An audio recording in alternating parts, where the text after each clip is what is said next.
Olá, muito boa tarde para você que nos assiste. O Consulta ao Doutor já está no ar. Que alegria ter você aqui conosco, que escolhe assistir ao programa nessa faixa de horário. É muito bom ter a sua audiência e principalmente a sua companhia, porque o programa ele é feito para você e também com a sua participação.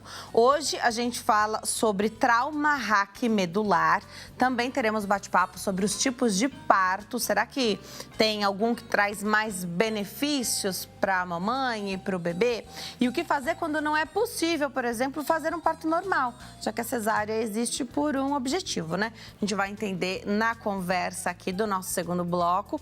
E ainda hoje, febre em crianças. Quando é que a gente deve se preocupar, hein?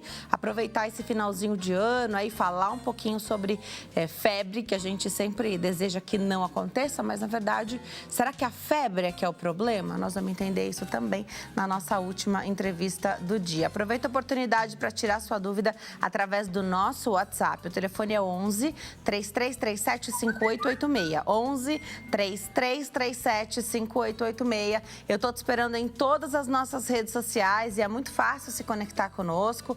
Lá no Instagram, @TVHit, no Facebook é Hit TV Oficial, o nosso canal no YouTube, Hit TV. Por lá você se inscreve, ativa as notificações, dá para assistir a transmissão ao vivo, em tempo real, mesmo quando você estiver fora de casa ou sem uma TV à sua disposição. E depois de cada programa, os vídeos sobem para a plataforma para você ver e rever a hora em que você quiser. Eu também estou nas redes sociais, aguardando a sua participação e a sua sugestão de tema para as nossas próximas entrevistas. @Denise Luque no Instagram e facebook.com/Denise Luque. Para começar o programa de hoje, a gente fala de trauma raquimedular com o doutor Ricardo Teixeira, é o nosso convidado. Ele é ortopedista, especialista em coluna pela Universidade de São Paulo. Doutor, que prazer te rever, sempre bom te receber aqui no Consulta. Muito obrigado pelo convite, o prazer é todo meu. Boa tarde para você e para todo mundo. Boa tarde, doutor. Vamos falar então, o que é o trauma raquimedular, doutor? A definição do trauma raquimedular é uma lesão das estruturas neurológicas que ficam dentro da coluna vertebral, que são a medula espinhal e os nervos, né? Então, um trauma, uma pancada que incide sobre a coluna vertebral que acaba lesando ou a medula ou os nervos ali da coluna vertebral e que gera um déficit neurológico, ou seja, uma perda da sensibilidade ou uma perda da motricidade desse paciente daquele nível para baixo, ou seja, de onde teve a fratura para baixo, esse paciente tem um comprometimento da sensibilidade, da força e às vezes até do controle intestinal, controle urinário. E a gente está falando de algo que pode acontecer com crianças e adultos. Isso.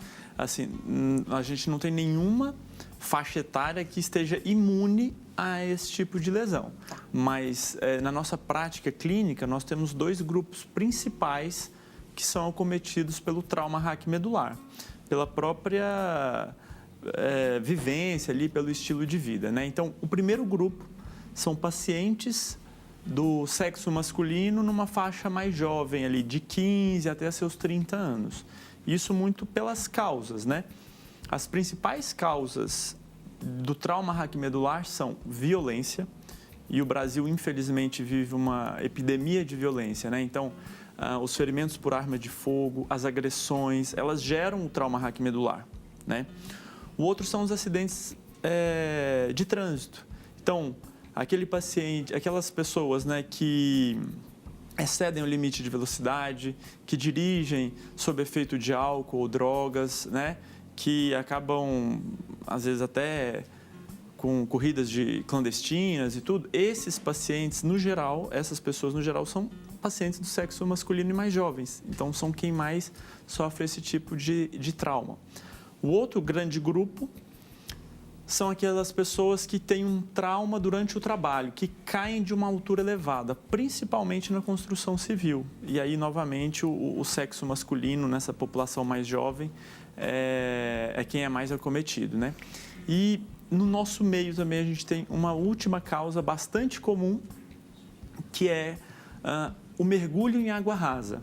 É quando a gente está na praia, no barco ou numa pedra, vai pular na areia, vai pular no mar e acaba batendo ali com a cabeça no fundo num banco de areia ou numa própria piscina, num churrasco, numa comemoração.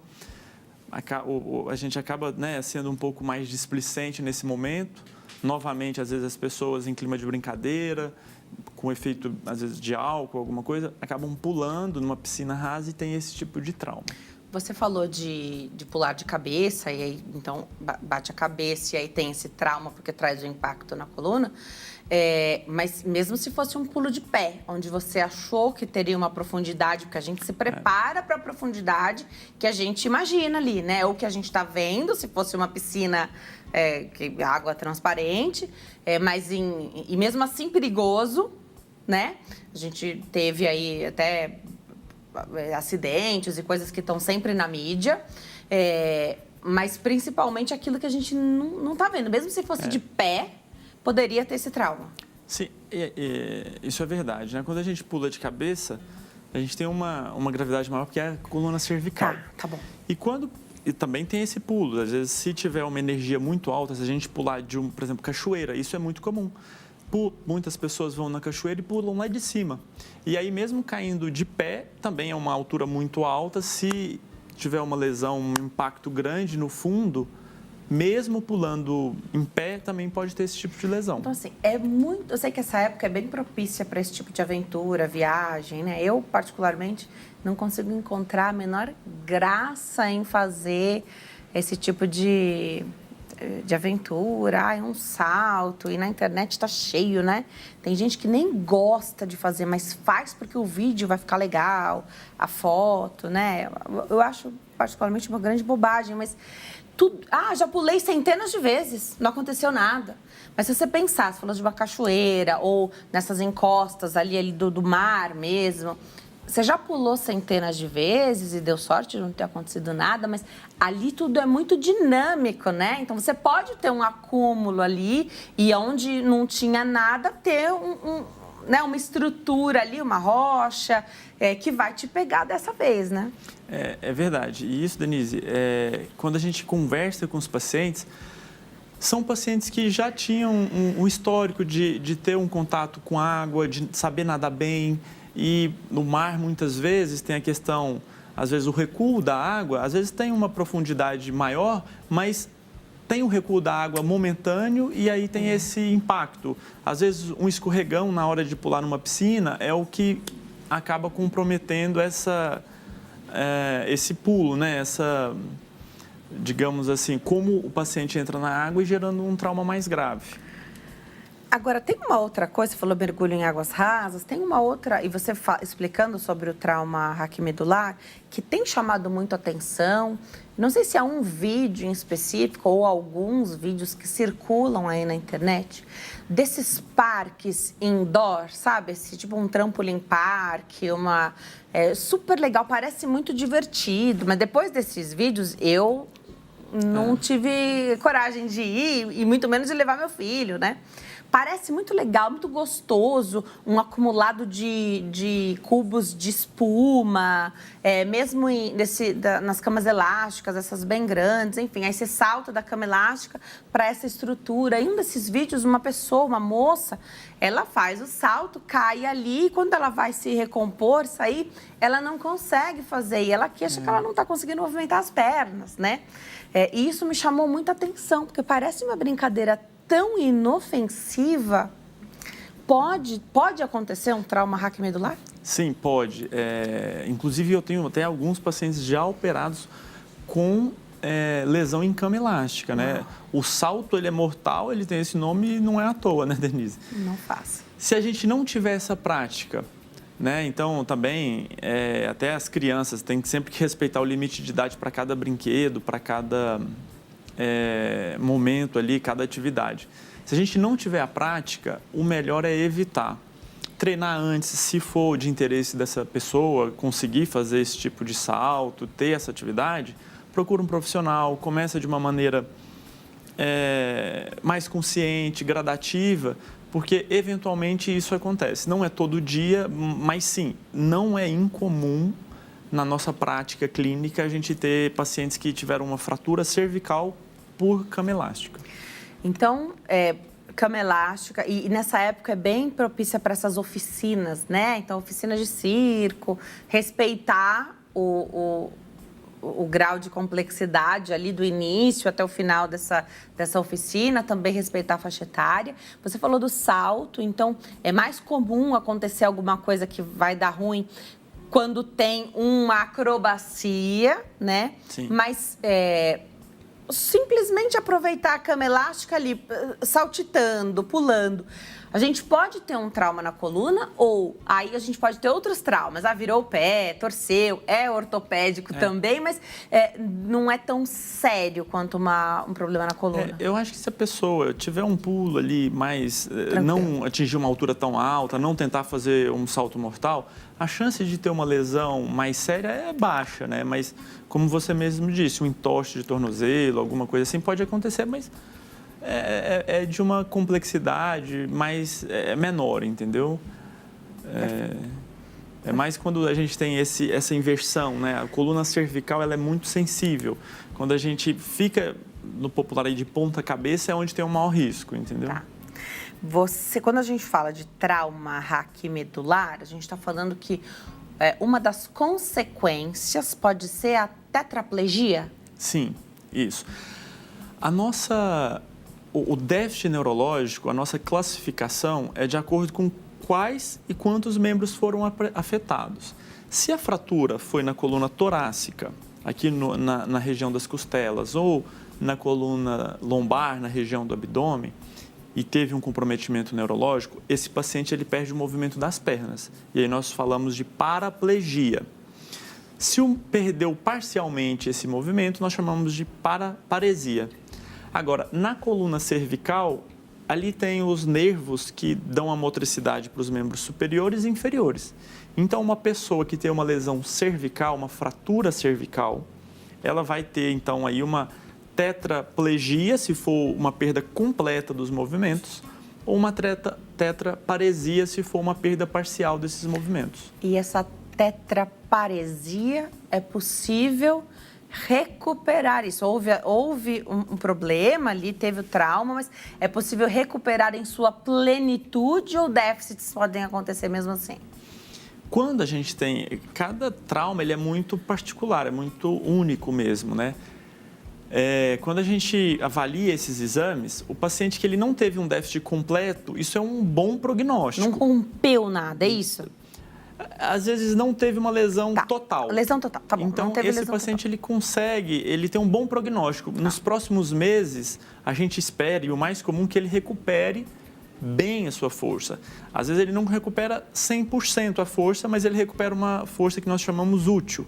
Ou seja, ele consegue deambular, ele consegue fazer as suas atividades, ele tem uma vida normal, plena. Às vezes ele não consegue ter 100% da força anterior, mas ele volta a ter assim, uma vida plena, ter uma força motora útil mesmo. A funcionalidade, né? Então, isso mesmo. Consegue retornar às atividades, exceto se for um atleta de alto rendimento, isso. Aí a gente, né, de repente ele vai ter que mudar aí o ritmo, a área, mas então poderia ter a funcionalidade que é o que se busca quando você sabe que tem um trauma. E tem uma frase, algo que vocês colocam para a família, para o paciente, para a família, que é assim: as próximas semanas ou os próximos meses são decisivos. Sim. Sobre o que você está falando quando a gente fala que esse tempo, e principalmente o mais próximo ali do trauma ou do acidente, é decisivo? Por quê? Nesse momento, as estruturas neurológicas, ali, os neurônios, eles foram lesados ou eles estão muito machucados. E é naquele momento que, quando a gente tem a oportunidade de fazer o melhor, de fazer primeiro a descompressão, ou seja, de deixar aquela coluna livre novamente. Então, a maior parte das vezes nós temos que fazer uma cirurgia para deixar a coluna no lugar certinho, estabilizada e descomprimida. E depois desse período, o paciente tem que ter toda uma reabilitação, que aí é uma equipe multi, né, que nós falamos, multidisciplinar. tem que ter um fisioterapeuta que estimule bem essa musculatura que está comprometida, nutricionista para ele ter todo esse suporte adequado. Fisioterapeuta respiratório, porque muitas vezes esses pacientes têm problema respiratório associado. Outros médicos que utilizam algumas medicações para diminuir contraturas, né? Então, essa recuperação, ela acontece principalmente nos primeiros 6 meses, mas pode ocorrer até 1 ano. Esse período é onde a gente tem que atuar de uma forma mais incisiva, mais firme, para esse paciente recuperar tudo que ele pode, de fato, recuperar. A gente, às vezes, tenta... o leigo, né? Vou colocar aqui como leiga que eu sou. Tenta dimensionar o tipo, né, a gravidade da lesão de acordo com o estrago desse acidente. Então, a chance, por exemplo, da família dizer, nossa, mas teve um comprometimento tão grande, mas ele estava no parque ali, né? Então, não pulou de altura, não pulou da cachoeira, não foi uma altura muito grande, né? Então, não era muito alto, ou foi um acidente de carro bobo, né? Às vezes não teve grande estrago, por exemplo, no carro, né? Não houve, assim, é um erro, mesmo sendo uma coisa banal, um jeito errado, uma fragilidade, até mesmo já anterior ao acidente, alguém que não faz atividade física, não treina, então já fica mais suscetível a sofrer mais com qualquer tipo de lesão assim? Sim, essa, Denise, é uma observação muito pertinente, porque muitas vezes aquele trauma, toda a energia foi em cima da coluna. Então, externamente, às vezes o paciente não está machucado, às vezes foi numa atividade simples, mas a energia do trauma ela foi toda diretamente na coluna e na medula. Então, se torna um caso grave. E, como você falou, tem alguns pacientes que eles são mais vulneráveis, né? No nosso meio, são principalmente os idosos.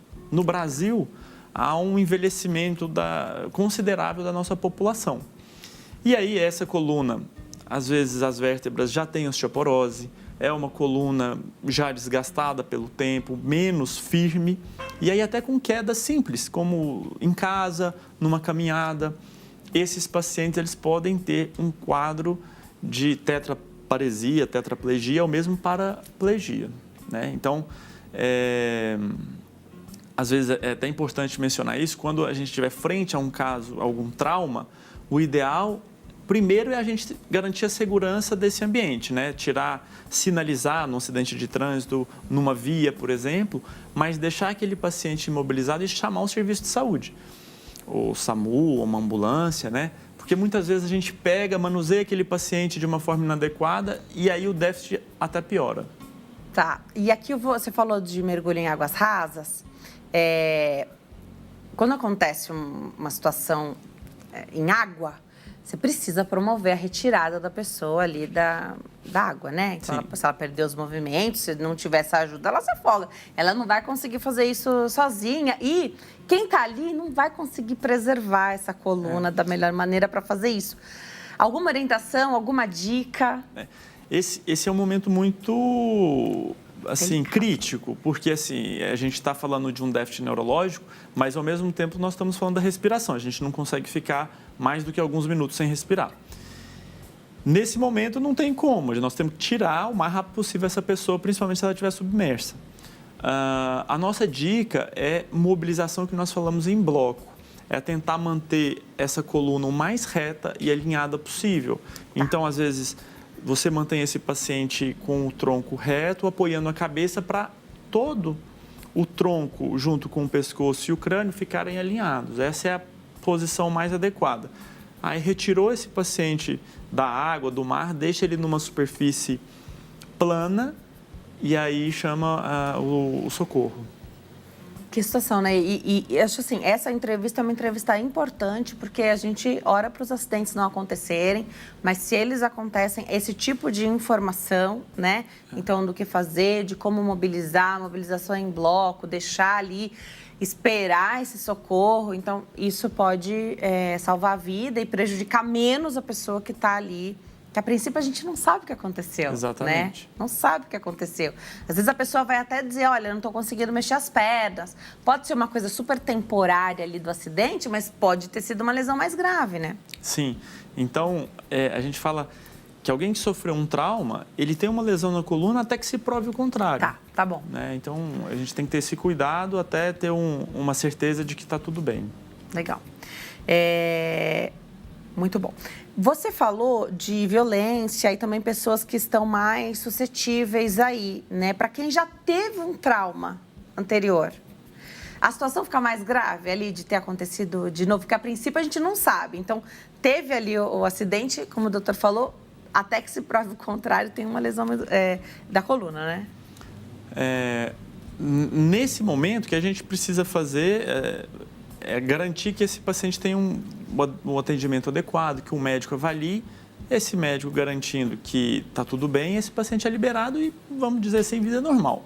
Para o paciente que já teve uma lesão prévia, esse paciente ele tem que ter um cuidado duplicado, triplicado, porque a coluna dele já tem uma lesão e ela não tem a mesma rigidez, a mesma qualidade, vamos colocar dessa maneira, do que anteriormente ao trauma. Então, as pessoas que já sofreram também previamente um trauma, elas devem ter um cuidado redobrado. Ou mesmo que não foi um trauma, mas já passaram por alguma cirurgia na coluna?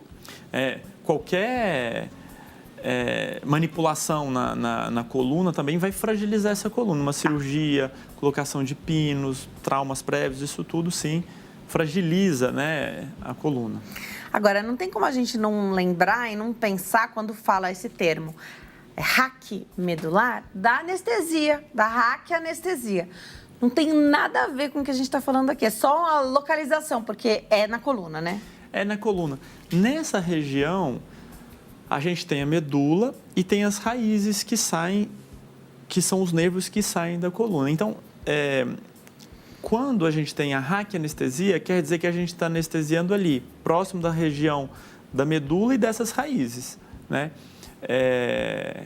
Então, apesar de serem condições bem distintas, né, a gente está falando que a gente vai alterar, ou é alterado o funcionamento dessa região, da medula e das raízes, né? A anestesia interrompe momentaneamente a sensibilidade e a motricidade desse paciente. O trauma já é definitivo, né? Porque lesou de fato. Agora, através de uma raquianestesia, é possível ter alguma lesão? Olha, possível sabe, Denise? Porque assim, o anestesista, no caso, ele vai com uma agulha ali e ele tem que entrar dentro da coluna com aquela agulha e injetar medicamentos. Tá.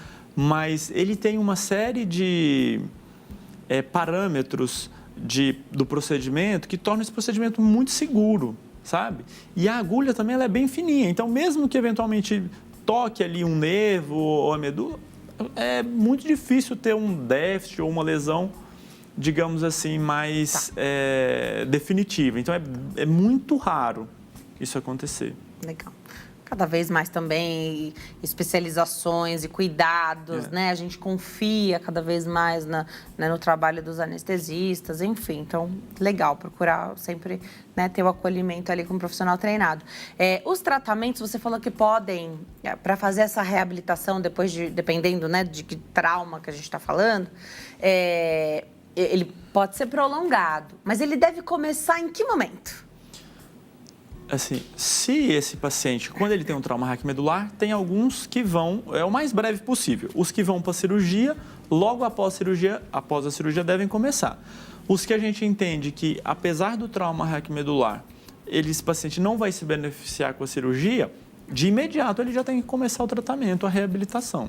Tá.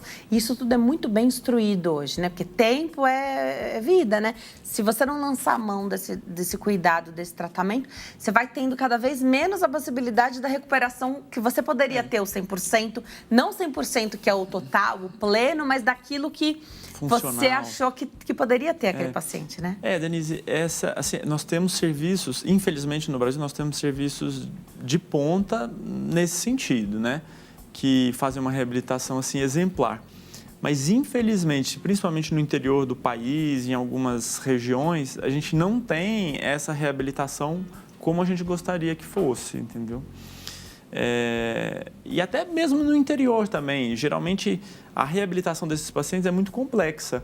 Então, demanda estruturas maiores, profissionais mais qualificados, e geralmente a gente tem isso em grandes centros, né? Então, as capitais, as cidades de maior porte é que disponibilizam disso. Aquelas cidades de pequeno porte, do interior, em alguns estados também um pouco com a saúde um pouco mais precária, a gente não tem isso à disposição de todo mundo. Então, é até uma coisa da gente, enquanto cidadão, lutar para que todos tenham direito a isso, né? Perfeito. Vou deixar aqui os contatos do doutor. Lá no Instagram é @ricardoteixeira.coluna, @ricardoteixeira.coluna. O site é drricardoteixeira.com.br, drricardoteixeira.com.br. Doutor, obrigada por ter vindo, espero te receber muitas vezes aqui. Acho que a entrevista de hoje foi muito para a gente, claro, aprender, entender mais sobre trauma raquimedular, mas também para a gente ter esse alerta, né, desse cuidado, porque a época de fim de ano é sempre uma época de mais, a pessoa fica mais atrevido, né, mais aventureiro, trabalhou o ano inteiro, aí você quer fazer uma aventura, tomar esse cuidado, porque os acidentes, eles acontecem.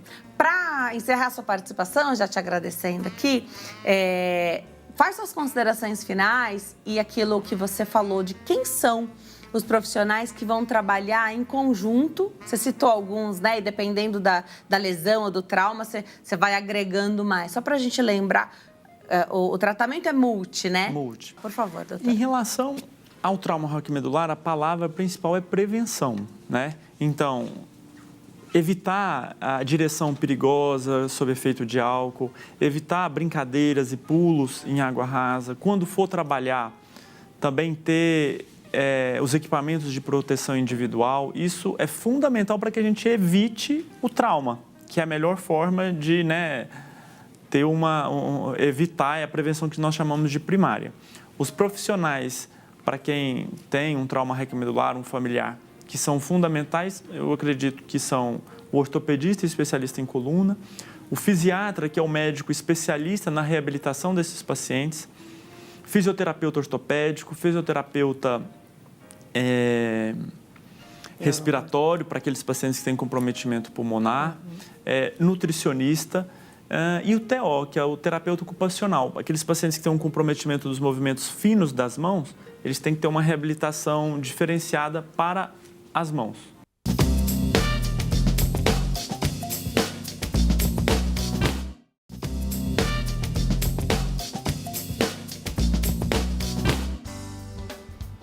Nós estamos de volta nesse bloco para falar dos tipos de parto. Será que algum deles pode apresentar maior benefício aí para a mãe, para o bebê? E quando não é possível, por exemplo, realizar um parto normal, será que essa conversa, para que não haja uma frustração muito grande, já deve acontecer durante a gestação? Nesse bloco a gente fala sobre isso. Aproveite para tirar suas dúvidas através do nosso WhatsApp. O telefone é 11 3337 5886. A nossa convidada é a ginecologista e obstetra, doutora Patrícia Varela. Doutora, alegria te receber aqui. Obrigada por ter vindo. Alegria toda minha. Eu que agradeço. Doutora, é muito bom falar sobre esse tema. Tem se falado muito e usado um termo do parto humanizado, até gerando uma certa confusão que a gente pode abordar no programa de hoje, mas eu acho que o principal que se fala de humanização, né, no acolhimento da gestante, pré-natal, parto, golden hour, que é aquele momento a gente ainda está ali, né, no pós-parto, aquele momentinho que a gente ainda está se recuperando e a criança já, né, deve ficar com a gente, idealmente. Essas mudanças e o que se fala hoje de fazer, do que a gente pode pedir, conversar ou exigir.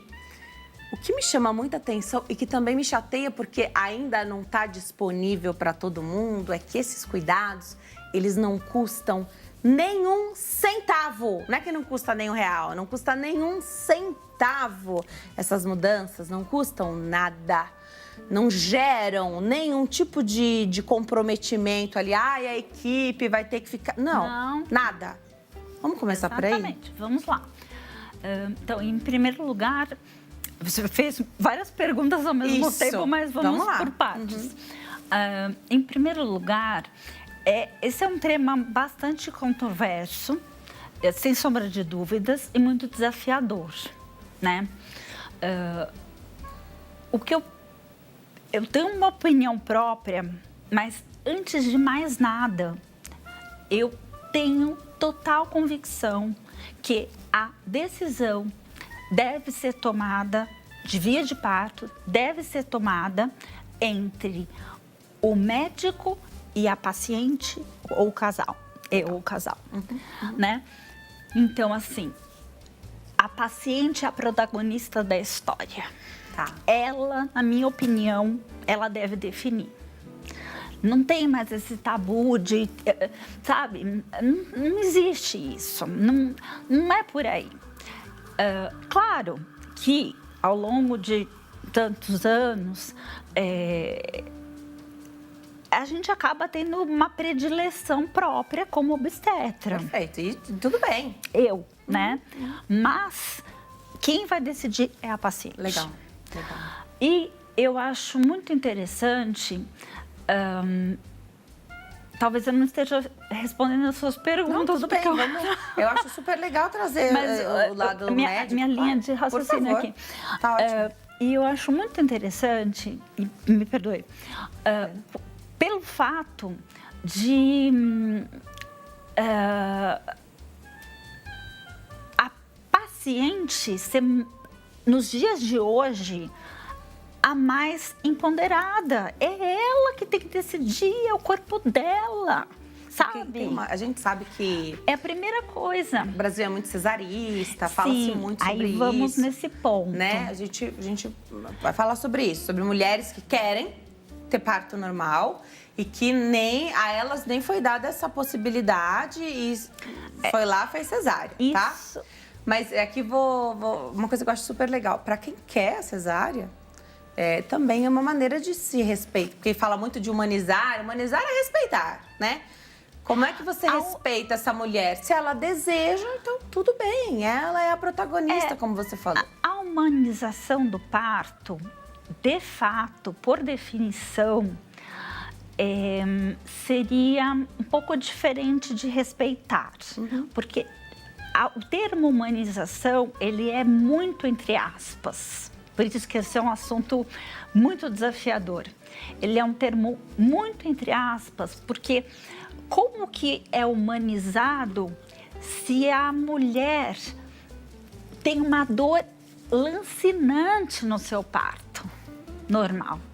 Isso é humano? Não é, né? Se ela não quiser viver essa dor, não. Não é humano, então não é humanização.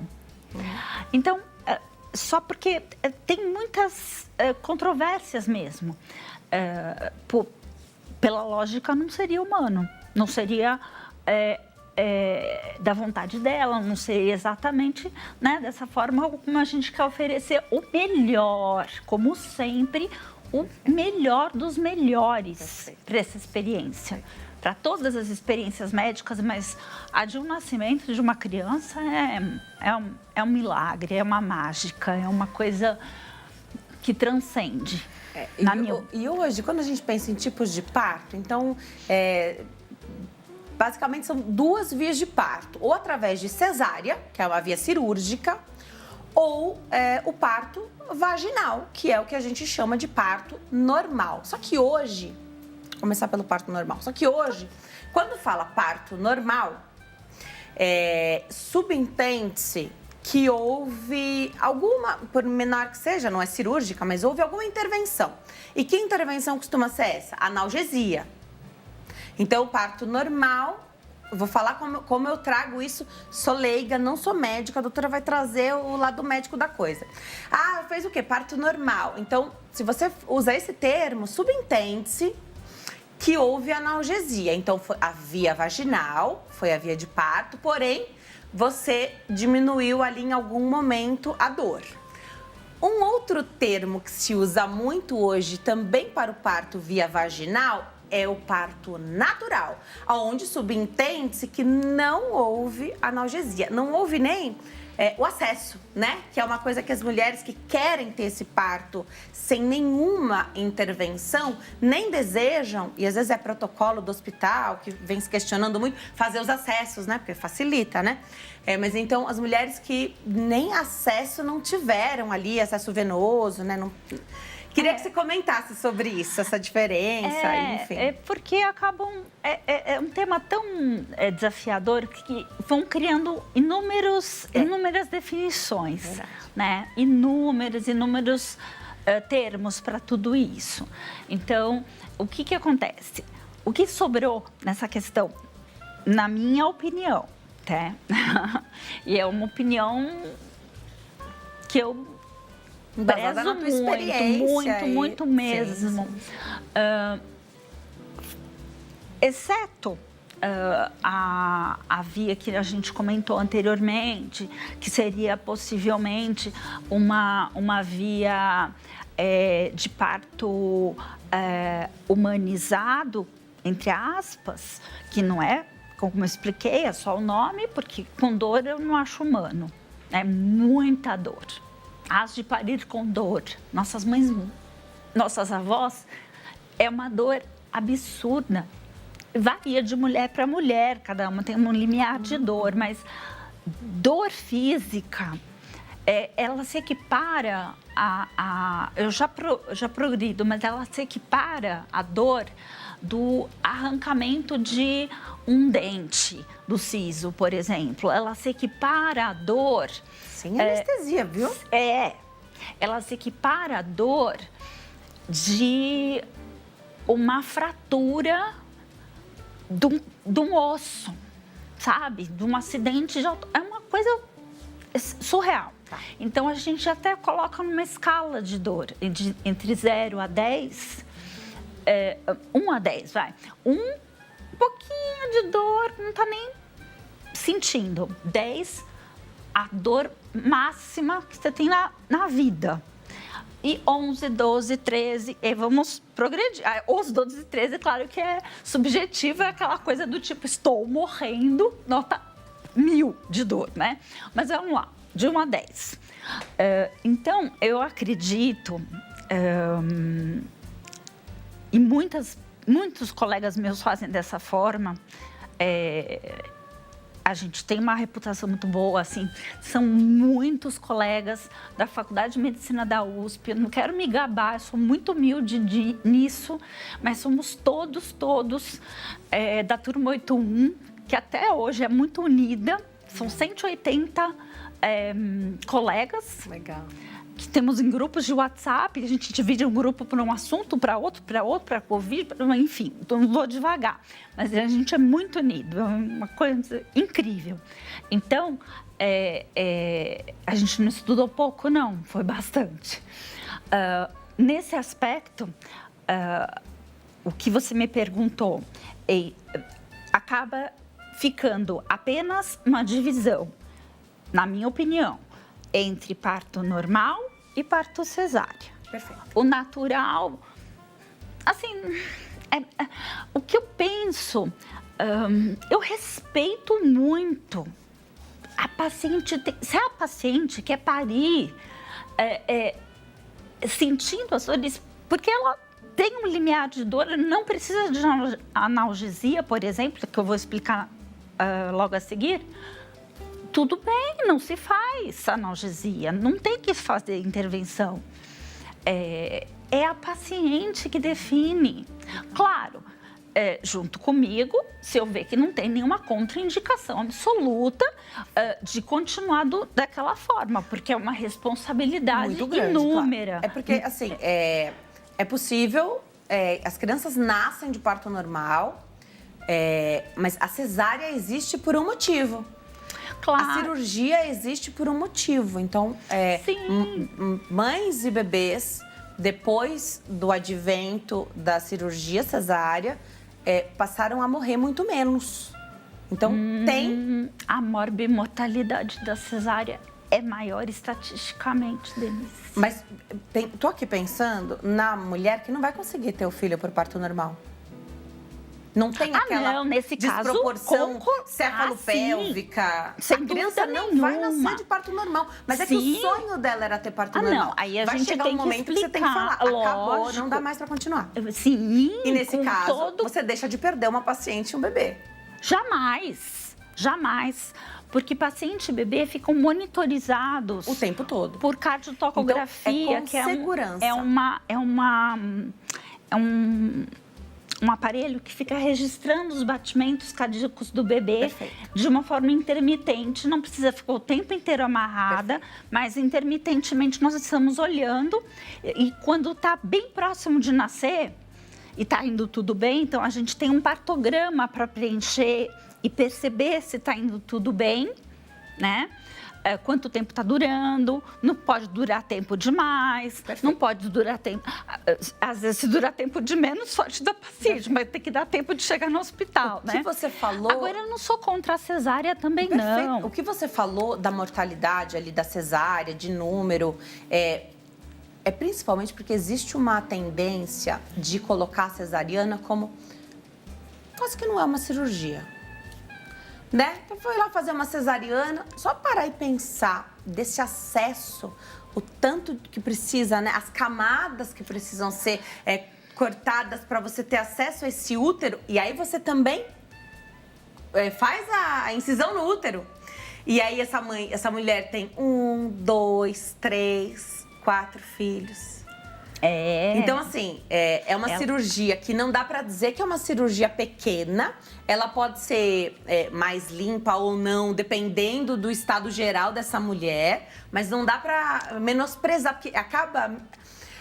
existe um menosprezo da cesárea como cirurgia. Concordo com você. Não pode já haver esse tipo de menosprezo de forma alguma. Não pode. É algo também tem a sua segurança, mas menor. Então, se a gente puder dizer...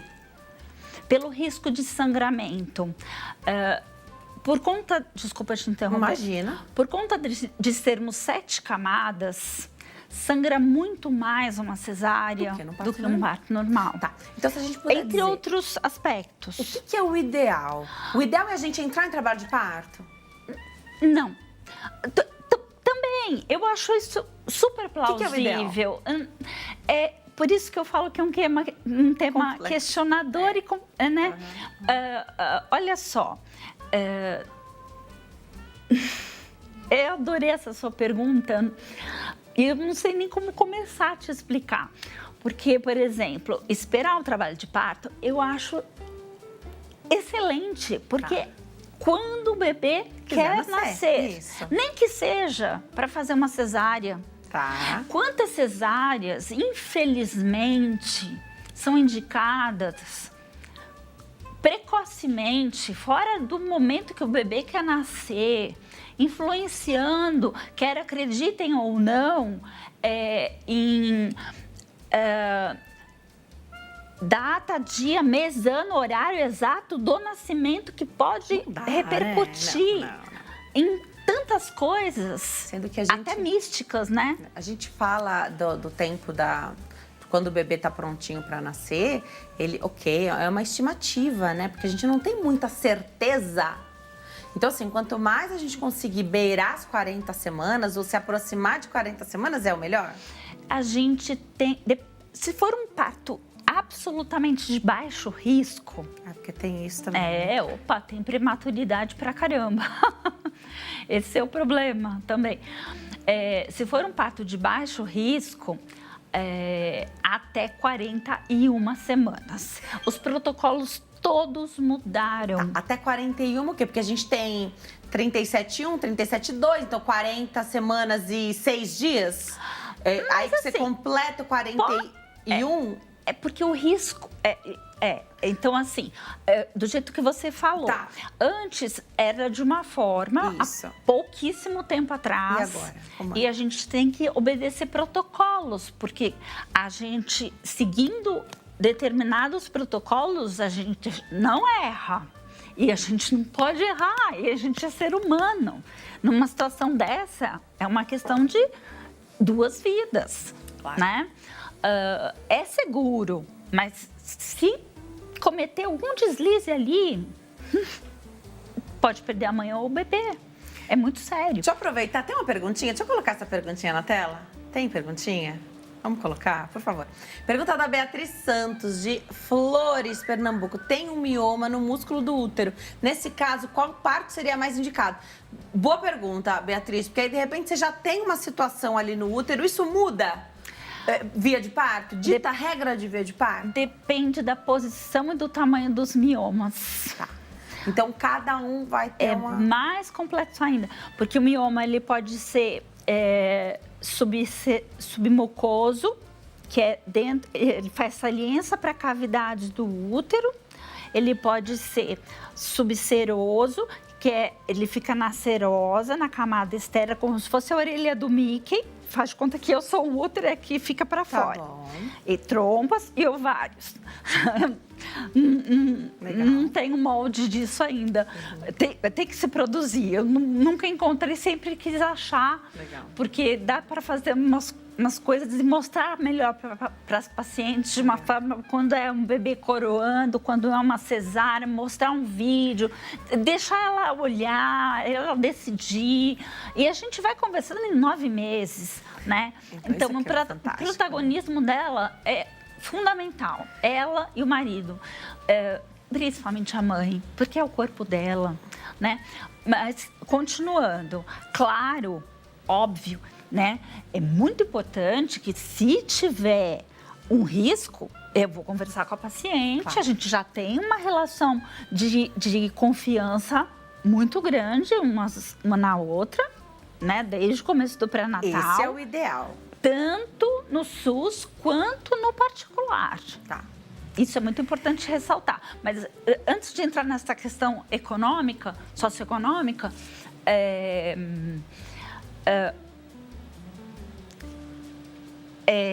Deixa eu os miomas. Tá. Então, eles podem ser dessas formas: submucoso, vários tipos de mioma, subseroso e intramural, que é na parede do útero. Às vezes eles são pequenininhos, não causam nenhum problema. Tá. Quando são miomas muito grandes, vocês têm que operar até antes de conceber, né? Aí, às vezes, a gente não arrisca tanto, porque o risco de sangramento... o que acontece? Na verdade, a gente faz uma cesárea pelo seguinte: pode até sangrar mais, infelizmente. Porém, com os miomas, eles atrapalham as contrações. Tá. E aí, não tem como dilatar o colo do útero. Eu vou deixar os contatos da doutora e aí, enquanto eu me preparo, a gente faz um apanhadão aqui. No site, doutorapatriciavarela.com.br, Varela com 2 L's, doutorapatriciavarela.com.br e o Instagram, @doutorapatriciavarela, @doutorapatriciavarela. Já te agradeço. Doutora DRA. Doutora DRA Patrícia Varela, no Instagram, do jeitinho que apareceu na sua tela.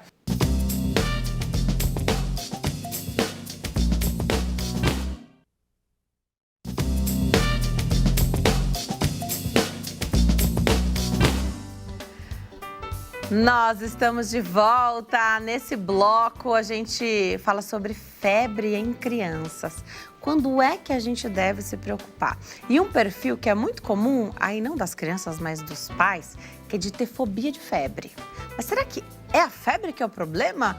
Ou a febre é um sinal, é um sintoma? Então, é importante sinalizar com a febre. A gente vai entender tudo nesse bloco. Aproveita para tirar suas dúvidas através do nosso WhatsApp. O telefone é 11 3337 5886. A nossa convidada é a doutora Daniela Piotto, reumatologista pediátrica, quem eu recebo com muito carinho.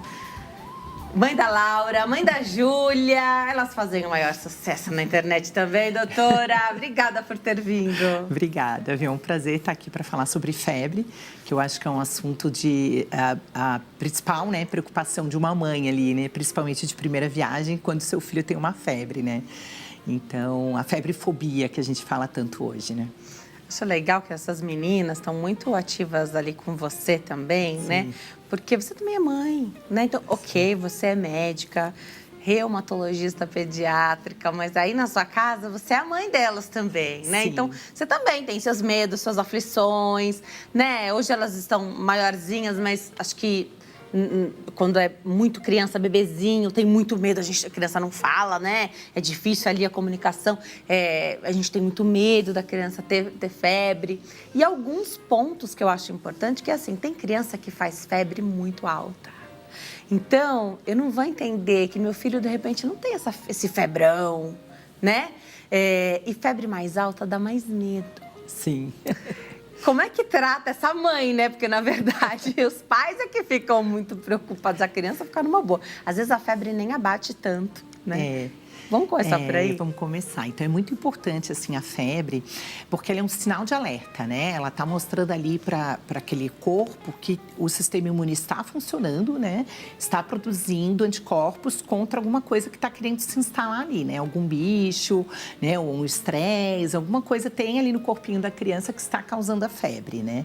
Então, a febre é um sinal de alerta. Eu acho que é importante a mãe ficar calma e observar, né? Claro, por exemplo, um bebê até 3 meses com febre, né? Um bebezinho que tem febre, nos primeiros 3 meses de vida é uma emergência médica. Mesmo que seja uma febre baixa, não precisa ter 40 graus, né? Um 37,8, um 38, 37,5, a mãe já tem que entrar em contato com o pediatra e conversar ou levar ao pronto-socorro, porque uma febre em bebês, em lactentes, a gente precisa realmente investigar o que está acontecendo ali, né? Principalmente se é uma irritabilidade, a criança está deixando de mamar, então isso é muito importante a gente investigar. Diferente de uma criança de 4, 5 anos que pode ter uma febre, seja baixa ou alta, mas ela tá ali brincando entre os períodos que passa a febre, né? Ela tá ativa, ela tá comendo, tá bebendo, ela tá se divertindo. Então, neste momento, a gente fala, opa, vamos observar, dá pra gente aguardar ali 2, 3 dias para ver como essa febre se comporta, se aparecem novos sintomas ou não, e sim a mãe procurar pelo atendimento médico, né? Essa questão da atividade durante a febre ou nos períodos em que a febre cessa é um excelente termômetro para as mães, né? Muito. E isso é importante, né? Muito importante, né? Eu gosto sempre de trazer esse alerta, né? Então, por exemplo, a febre, a gente não tem que ter medo da febre, né? A febre é um alerta. Agora, por exemplo, a criança deixar de brincar, mesmo sem febre, então a criança fez o febrão ali, né? Ou mesmo uma febrezinha. Você medicou, você vai observar, poxa, a febre baixou. Então, a febre baixou, a criança tem que estar brincando, ou ela tem que voltar a querer comer, ou ela tem que estar ativa, né? A criança, geralmente, ela nunca fica paradinha, né? Tá sempre inventando alguma coisa. De repente, ela tá muito quietinha no sofá, ela não quer descer para brincar, agora nas férias, por exemplo, não quer ir no jardim, não quer sair com a mãe. Então, algo preocupa mais o fato da criança deixar de brincar do que a própria febre. Então, entre os intervalos da febre, para a gente é muito importante como clínica, né? A gente observar como essas crianças se comportam, né? Eu falo que é o intervalo das febres e também a duração, né? Eu brinco que tudo que é bom passa rapidinho, né? Então, 2, 3 dias, a criança está com aquela febre, entre as febres ela está ativa, brincando. Provavelmente é um quadro viral que em 2, 3 dias ela já vai estar melhor. Diferente de um quadro mais grave e que daqui a 2, 3 dias ela vai continuar prostrada, a febre não vai baixar, né? Uma infecção bacteriana provavelmente vai precisar de um antibiótico. Então, você percebe que a criança só tende a piorar ao longo dos dias, né? Então, o tempo também é muito importante para a gente observar essa criança, né? E saber o grau da gravidade de cada infecção. Então, um tempo limitado e existe mesmo uma tendência de não procurar o pronto-socorro assim que a febre surge, né? Então, os pediatras costumam treinar a gente, para que a gente fique mais calma, né? Então, vamos observar, tá com febre? Deixa em casa, observa, medica, né? Então, a gente já sabe como medicar. Se você não sabe, você precisa ter essa orientação, receber essa orientação. Só que fazer o manejo da febre, de uma febre que não dura o cessar da febre não dura o tanto que devia durar, porque ainda não está na hora do outro remédio, e a febre já voltou, e a criança está prostrada de novo, porque a febre deixa assim. Existem algumas estratégias, aí precisa conversar com cada pediatra, né, de fazer uma combinação ali de antitérmicos, mas isso gera medo. Sim. Tem que gerar mesmo? Então, isso. Quando é uma febre, né? Quais são os sinais de alerta que a gente fala, que a gente treina, né? O pediatra treina as mães nesse sentido, né? Como eu mencionei anteriormente, uma febre num bebê até 3 meses, você não vai esperar. Tem que ir, não espera nem um dia, não vai, espera, né? Você vai, entendeu? Uma febre acima de 40 graus, numa criança mesmo de 9, 10 anos, que você vê que não abaixa rapidamente o antitérmico, ou mesmo que abaixou, a criança continua prostrada, aparecem manchas vermelhas pelo corpo, né? Você começa a ver que as mãozinhas estão mais roxinhas, o lábio também fica roxo, né? Você percebe que a criança está mais quietinha. Mesmo que essa febre ainda seja persistentemente alta, ou que mesmo tenha baixado, ela tenha esses sinais de piora, ela precisa também procurar pelo atendimento. Uma sonolência excessiva, né? A gente sabe que durante a febre, a gente fica com dor no corpo, a gente quer dormir um pouquinho, mas baixou a febre, a criança continua sonolenta, por exemplo, ou extrema de irritabilidade, a gente precisa sim procurar pelo atendimento médico. Febre alta, o medo é a convulsão por febre. Isso, muito. É mais comum até que faixa etária. Isso, normalmente a convulsão febril é principalmente em bebezinhos, né? Até os 2 anos de idade, que a gente comenta, né? A gente até tem uma máxima que a gente fala, não é todo mundo que quer, né? Quem pode, porque, por exemplo, o risco de convulsão febril, ele é muito raro, né? Em torno aí de cada 100 crianças com febre, em torno de 5%, vamos dizer assim. Então, a cada 100 crianças, 5 podem ter uma convulsão febril, porém, essa convulsão febril depende muito da predisposição. Né? Predisposição genética, outros, a gente fala que são multifatoriais ali para aquela criança ter uma convulsão. Não é só o fato de ter uma febre muito alta, né? Normalmente as mães ficam muito preocupadas com febrão de 40 graus, mas normalmente a convulsão febril ela vai pelo aumento rápido da temperatura. Então, uma criança às vezes que estava com 36,5, 37, em menos de meia hora já subiu para 40 graus muito rapidamente. Isso pode ser um fator, por exemplo, que faça o risco da convulsão, né? De ter a convulsão febril, né? E não é todo mundo que pode ter a convulsão febril, né? Então, tem gente que mesmo com febrão não vai ter. Que mesmo com febrão não vai ter, graças a Deus, né? E tudo bem, né? E geralmente é um único episódio, ou é um caso isolado, né? É difícil ter a recorrência, mas a gente sempre precisa realmente investigar no segundo episódio, fazer os exames. A maior parte é um gatilho infeccioso, então as crianças podem ter um quadro viral ali associado, fazer uma convulsão e nunca mais ter. Nunca mais convulsionar pela febre. Mas o medo fica na mãe, né? Quem não tem medo de ver o seu filho convulsionar, então, realmente, nos próximos picos febris, isso gera muita ansiedade na família, né? Eu tenho, não sei nem se é uma crítica, mas os termômetros, esses digitais que vieram para facilitar a nossa vida, não sei se eles são muito certos. Será que a gente tem que seguir mais regras ali, ou ler melhor o manual do equipamento, porque eles funcionam de jeito diferente, o local? Porque às vezes você coloca do ladinho aqui, dá uma temperatura. No meio da testa, isso na mesma distância, tá? Uhum. Aqui dá uma temperatura, aqui dá outra. Aí você fala, e agora? Eu faço a média da temperatura? Era para facilitar, porque na minha época, o termômetro de mercúrio, eu não sei se era 5 minutos, mas na minha casa, minha mãe mandava ficar 5 minutos com o termômetro na axila. Não sei se as crianças mudaram, mas meu filho não fica 5 minutos com nenhum termômetro embaixo do braço. E aí, doutora? Eu acho que isso é muito importante, porque eu acho que a tecnologia, vem as invenções, né?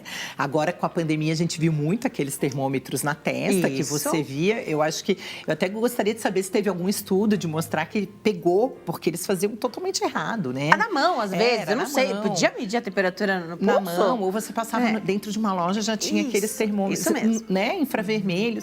Então, realmente é muito questionado. A gente gosta do tradicional e simples, o termômetro axilar, né, aquele bonitinho, pode ser o digital, hoje de mercúrio é contraindicado. Isso, né? Na minha época era só também, né? Sim, era sim. o termômetro hoje em dia a gente fala realmente do digital, mas o axilar eu acho que é o mais correto e de temperatura mais precisa. Alguns dão resultado em 30 segundos, 1 minutinho, tudo bem, né? Sim, tudo bem. Mais viável.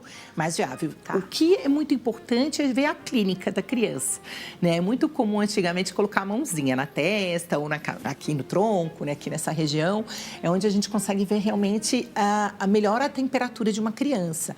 E além disso, às vezes você não está com um termômetro ali, mas você já sabe, a criança está quietinha, Sabe que tá com prostrada, febre. Isso. né? A gente fala que também tem até uma regra que cada aumento de temperatura aumenta 10 de batimentos cardíacos ou de frequência respiratória. Então, não é só o fato de você ter o termômetro, e sim você vai ver que a criança está respirando mais rapidinho, tá mais com o coração acelerado, tá mais quietinha, às vezes a bochechinha vermelha. Isso são sinais de febre, né? Então, você pode medicar independente de ter a presença do termômetro ou não, né?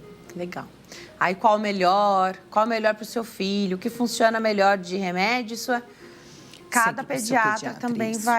vai saber o que é melhor. Porque tem criança que tem alergia até a esses remedinhos simples. Sim. De pirona, paracetamol, né? Então, tem que saber isso. Essa conversa é do básico ali, do comecinho, né? Isso. Já de saber como é que você medica. E no fim, a gente também tem a nossa preferência, né? Sim, com certeza. Né? Do sabor, de qual que a criança aceita melhor, né? Às vezes lá em casa tem o que diminui a febre mais rápido, mas Isso. dá mais trabalho para tomar o remédio. Então, às vezes eu dou outro que é mais gostosinho, vai baixar, só não vai ser tão rápido e tá tudo certo.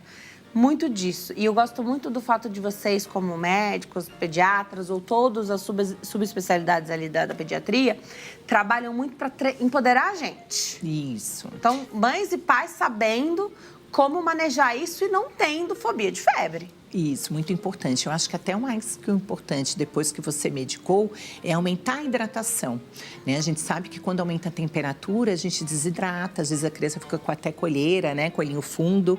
Então, assim, sempre que a criança está num período de vigência ali de 3, 4 dias com febre, aumente a hidratação. Muitas vezes ela não vai querer comer, né? Ela vai recusar a alimentação pelo processo infeccioso, que na maioria das vezes é a causa da febre, graças a Deus, que é o mais comum. Mas a gente precisa aumentar a hidratação. Ela pode não querer comer, ela vai perder um pouquinho de peso, depois recupera. Mas nunca deixar de oferecer água e aumento da frequência dos líquidos, né? E tem que oferecer mesmo, não basta estar ali à disposição.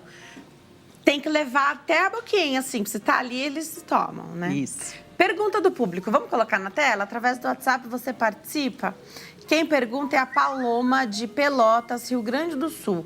Gostaria de saber melhor sobre a febre devido às vacinas. É normal? Quando se preocupar? Obrigada, Paloma. Sim, é verdade, né? Normalmente ali, principalmente na primeira infância, a criança pode ter uma reação à vacina, como febre, irritabilidade, às vezes até um edema local, por conta da vacina, né? Mas geralmente pode ter criança que não tem febre nenhuma e a mãe até tem dúvida, será que a vacina vingou? Né? O fato de fazer febre ou não tem relação, né? Se a vacina pegou ou não pegou, tá ok? Mas assim, pode sim ter uma vacina, após a vacina, a gente fala que pode ter a febre, principalmente nos primeiros 2, 3 dias, né? Então, a criança tomou a vacina, teve a febre logo na sequência, pode sim ser uma reação vacinal, diferente de ela ter uma febre de 1 a 2 semanas depois, que já pode ser alguma virose, alguma outra coisa, e não sim da vacina, né? Então, a gente tentar não relacionar, quando já passou muitos dias, não relacionar com a vacina. Né? Geralmente é nas primeiras 24 a 48 horas ali, né? Os primeiros 2, 3 dias. Tá, legal. Claro que isso vai ser levado em consideração. A gente tem que contar tudo, né? Tem que contar tudo. Porque, normalmente, nesse perrengue, você faz contato, às vezes, com o pediatra, mas é um horário que ele não vai te atender. Ou ele vai te atender te respondendo, mas ele não tá na sua casa para saber. Ele tá muito confiando no que a gente está contando, né? E o pediatra conhece os pais. Então, se é uma mãe mais insegura, um casal mais inseguro, a chance de falar para se dirigir ao pronto-socorro também é muito grande, Sim. né? Então, ok, pediatra falou, pronto-socorro, vai para o pronto-socorro. O médico do pronto-socorro não é o médico da criança. Isso. E aí, às vezes, o único sintoma é febre. Vai colher os exames vêm alterados quando a criança está com febre. Esses exames valem depois como um check-up, já que fez um examinho ali no pronto-socorro? Normalmente não. É claro que a gente pode tirar alguns parâmetros ali, dependendo de cada história clínica, né, de cada caso, mas normalmente não. Mas o exame nos ajuda, dependendo ali de quais são os exames que foram solicitados, né? Então, um hemograma, né, um PCR, PCR, que nos ajuda muito a distinguir uma infecção. O PCR é a proteína C reativa, entre uma infecção mais grave, uma sepse, né, um quadro viral. Ele nos ajuda, claro, mas a clínica é sempre soberana, né? Não é o exame que, mesmo o normal, afasta e a gente libera, por exemplo. Vai depender muito da condição clínica. É muito importante deixar claro aqui as causas da febre. Legal. Né? A gente tem as causas que a maioria, com certeza, é infecciosa, que é o mais comum, mas a gente tem outras causas de febre, né?